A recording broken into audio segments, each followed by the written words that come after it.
Entre los pacientes que se presentan en el cuerpo de guardia con problemas respiratorios, un pequeño número será asintomático por presentar neumotórax o hemotórax.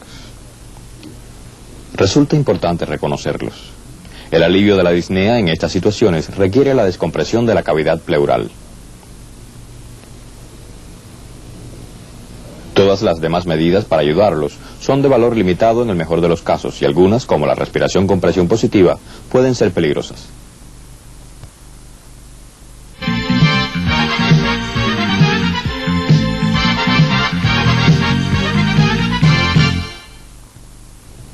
Resulta obvio que el aire o la sangre en el espacio pleural ocupan un espacio y por tanto restringe la expansión pulmonar normal.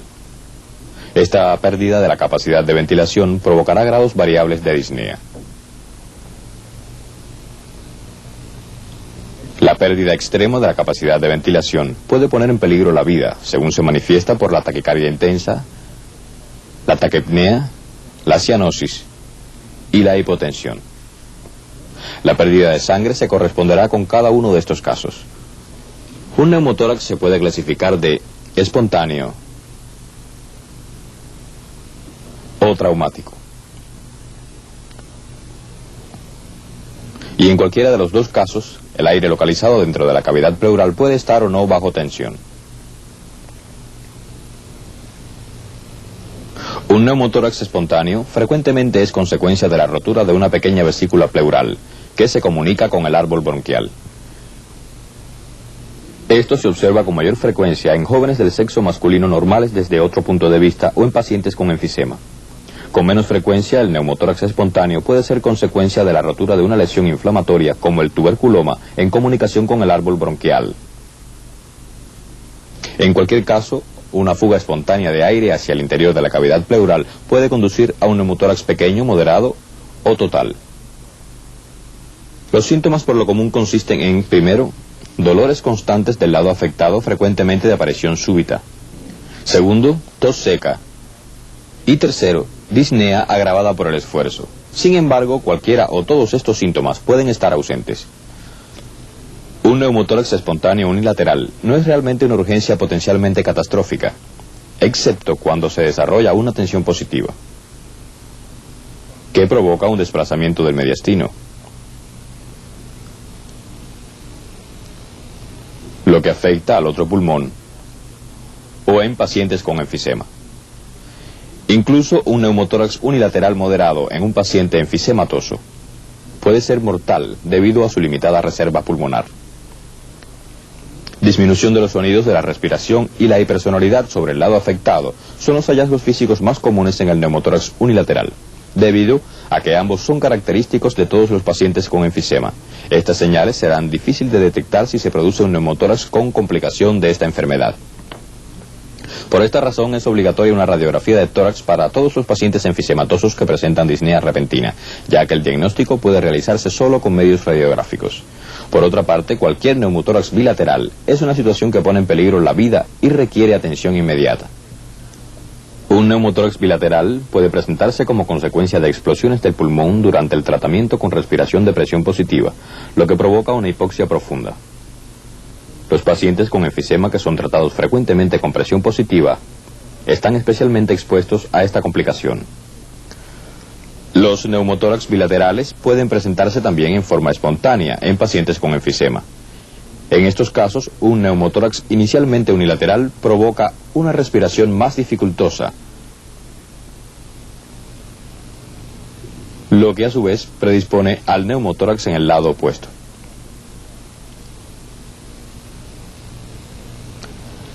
Si el examen físico de un paciente con neumotórax revela alguna desviación de la tráquea hacia el lado opuesto,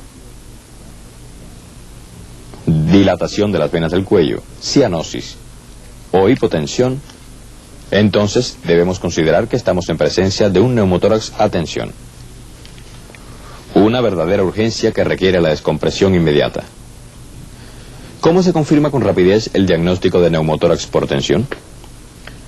Se inserta una aguja calibre 15 unida a una jeringuilla de cristal en el segundo espacio intercostal anterior del lado afectado. Si estamos en presencia de un neumotórax por tensión, el aire bajo tensión hace salir el émbolo.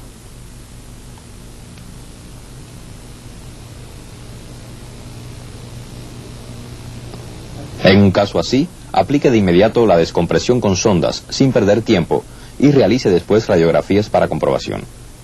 En el paciente común, excepto en los que tengan un neumotórax a tensión, hay tiempo suficiente para hacer una radiografía de tórax y evaluar la extensión del mismo.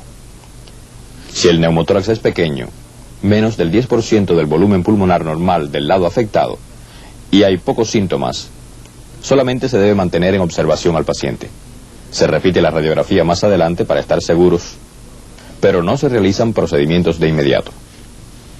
Si el neumotórax es de mediano tamaño, del 10 al 20% del volumen pulmonar, se debe aspirar con una aguja intracatéter. Se desinfecta la piel con yodo y alcohol y se aplica anestesia sobre la segunda costilla en forma anterior a 1 pulgada del borde del esternón. Se introduce una aguja intracatéter de 8 pulgadas de longitud en el espacio pleural. Se hace pasar la cánula.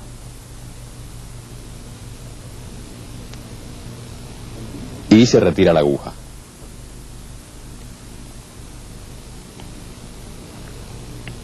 Una jeringuilla de 50 centímetros cúbicos ajustada previamente a una llave de 3 vías se une a la cánula. A continuación se aspira el neumotórax lo más completamente posible en los pasos sucesivos.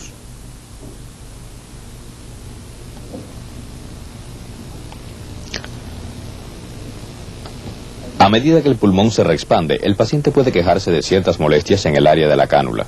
Cuando se ha logrado la reexpansión, se realizan radiografías de tórax repetidas durante los 2 o 3 días siguientes para asegurarse de que no hay recidivas.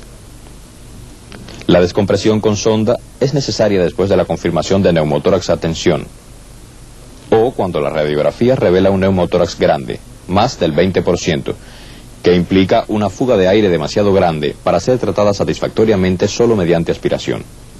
Se necesitará un drenaje de sonda durante varios días para permitir el cierre de la fuga de aire y la adherencia del pulmón a la superficie pleural parietal. Se coloca al paciente en decúbito supino y se identifica el lugar adecuado de acceso. Es en el segundo espacio intercostal, a 1 pulgada del esternón en sentido lateral, al nivel del ángulo de Lewis. Se desinfecta la piel con yodo y alcohol y se infiltra con procaína al 2% al nivel de la tercera costilla y después encima de ella. Se practica una incisión cutánea horizontal de 1,5 centímetros directamente encima de la costilla. Entonces se introduce una pinza Kelly a través de la incisión hasta la costilla, dirigiéndose sobre la tercera costilla y a través de los músculos intercostales hacia el espacio pleural. Como esta vía tiene forma de Z, se evita una comunicación directa entre la piel y el espacio pleural. Esto tiene la ventaja de disminuir la posibilidad de una fuga de aire posterior cuando se retira la sonda. Se introduce en el espacio pleural con las pinzas Kelly un catéter Foley calibre 24 con un balón de 5 centímetros cúbicos.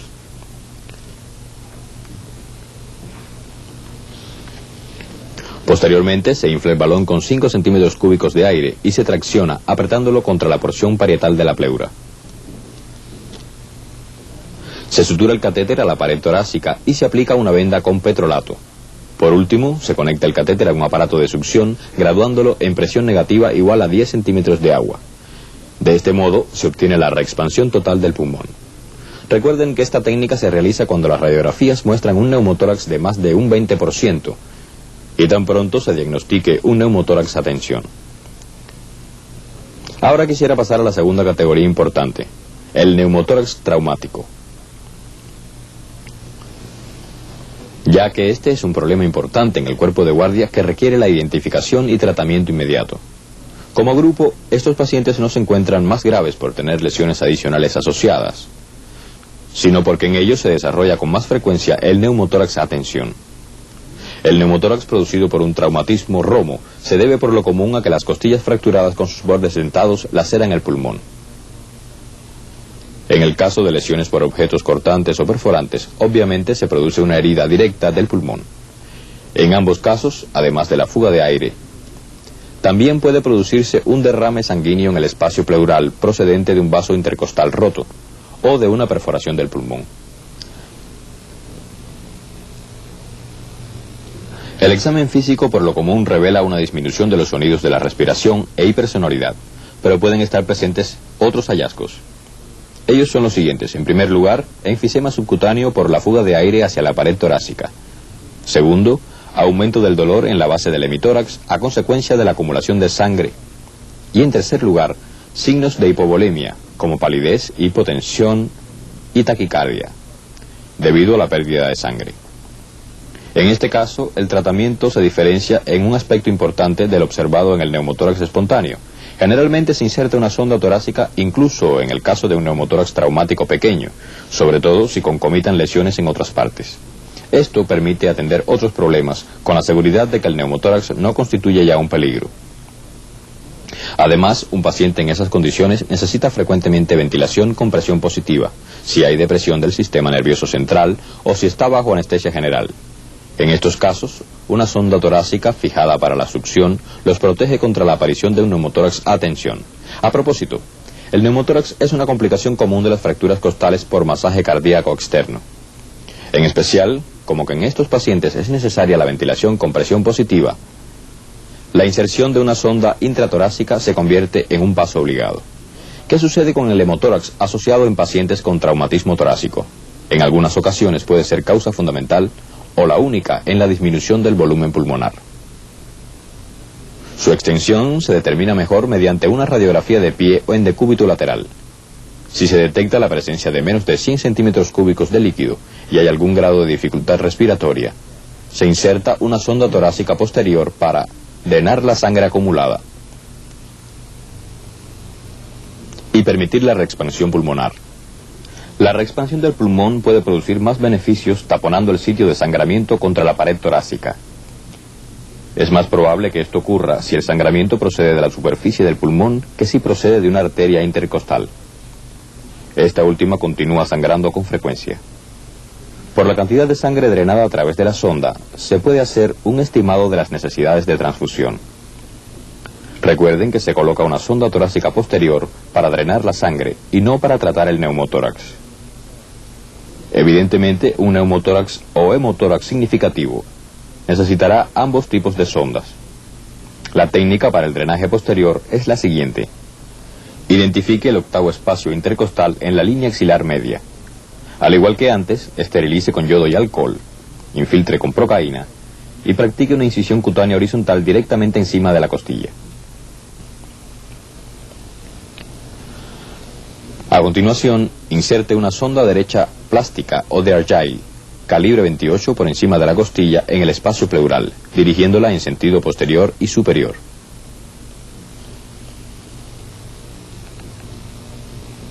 Manténgala en posición suturándola a la pared torácica. Seguidamente conéctala a la succión con una presión igual a 10 centímetros de agua. El dominio de estas técnicas facilitará en gran medida el tratamiento adecuado de los pacientes con neumotórax y hemotórax. Al concluir cada programa de esta serie docente, hacemos unas breves preguntas para ayudar a fijar los conceptos y las técnicas que se han demostrado. Pregunta 1. ¿Cualquiera de los factores siguientes lo impulsaría a colocar una sonda torácica en un paciente que presenta neumotórax espontáneo? 1. Neumotórax grande, por lo común de más del 20%. 2. Neumotórax recidivante inmediato después de la aspiración con aguja intracatéter. 3. Neumotórax bilateral. Y 4. Disnea.